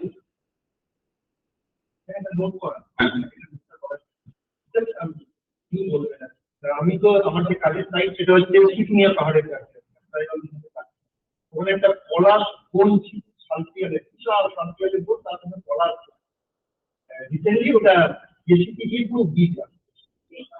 হ্যাঁ রুবি দেওয়া হলো, ওখানে একটা রিসোর্ট হচ্ছে, রিসোর্টের নাম দিন।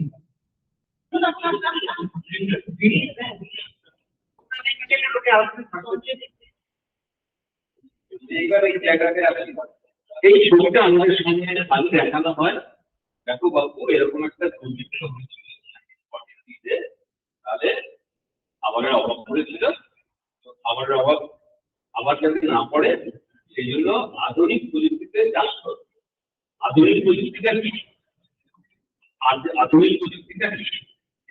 রাসায়নিক সার দিতে হবে, কীটনাশক দিতে হবে, এরকম এমন একটা বীজ তৈরি করতে হবে রাসায়নিক সারও পাবে, কীটনাশকও খাবে। সেইটা দিয়ে আমরা কৃষি উৎপাদন করবো। সুতরাং এরকম রাজনীতির লোকজন হবে। আচ্ছা, প্রশ্ন করাটাই কিন্তু বিশেষ। আমাদের বইয়ে সব লিখেছি, আমাদের বইয়ে বসে পাস হয়, তাই না? আমাদের প্রশ্ন করতেই পারি না, কলেজ বা লাইফে বা লাইফে কথাগুলো লিখে আসে, আমরা কখনো প্রশ্ন করতে পারি, প্রশ্ন করতে অনেক অসুবিধা হয়ে যাবে, কারণ ওই অবস্থায় পড়ে এসেছে, তাই না? কিন্তু আপনারা যদি প্রশ্ন করেন, এখন প্রচুর বইপত্র আছে, দেখেন এইটাকে বলা হয় না, এটাকে বলা হয় 1985 গণহত্যা। নিজেরা গণহত্যা ঘটিয়েছিল, খাবারের কোনো অভাব ছিল না, খাবারের কোনো অভাব ছিল না, জোর গলায় বলছি, ডিস্ট্রিবিউশন তারা করেনি, বন্ধ করে দিয়েছিল, এবং কোনো ইংরেজি রাজ কর্মচারী মারা যায়নি, পুলিশ মারা যায়নি, সরকারি কর্মচারী মারা যায়নি। আর যে সমস্ত বনবাসী মানুষ ছিলেন, যারা বনের উপর জঙ্গলের উপর নির্ভর করে জীবিকা নির্বাহ করতেন, তারা কেউ মারা যায়নি, যারা বাজারে। তাহলে এই তত্ত্বটা কিন্তু আজও চলছে। মাথার থেকে তারা বাবা তখন যা তৈরি হয়েছিল, খাওয়া দাওয়া ছিল না, তখন এরপরে লগ্নি এলো, বিয়ে করে কিনা হবে, আমরা দেখতাম না যেন আমাদের সকল মাইলোকের হচ্ছে জোয়ারের দানা, জোয়ারের দানা খেয়েছি। এবং রাজস্থানে বলছে একজন কৃষক, যেমন বাবা তখন আমাদের কি অবস্থা ছিল,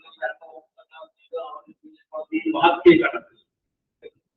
তাহলে খাদ্য অভ্যাস, কিন্তু আপনি যদি বলেন তাহলে একটি নির্দিষ্ট বাজে control, minerals in terms of calcium. তার থেকে আমাদের যে মিলেট বা অন্যান্য মিলেট জাতীয় ফসল তাতে কিন্তু অনেক বেশি পুষ্টি রয়েছে। কিন্তু চালের পুষ্টি আমরা বাড়িয়ে দিই রুটি ডাল মাছ ভাত, তারপরে আমরা চালের পুষ্টি পাই। এখন এই যে 1966 সালে উনি তো মমতা সেনের কথা তো বলে দিলাম যে উনি এই গোটা পৃথিবীর দুর্ভিক্ষ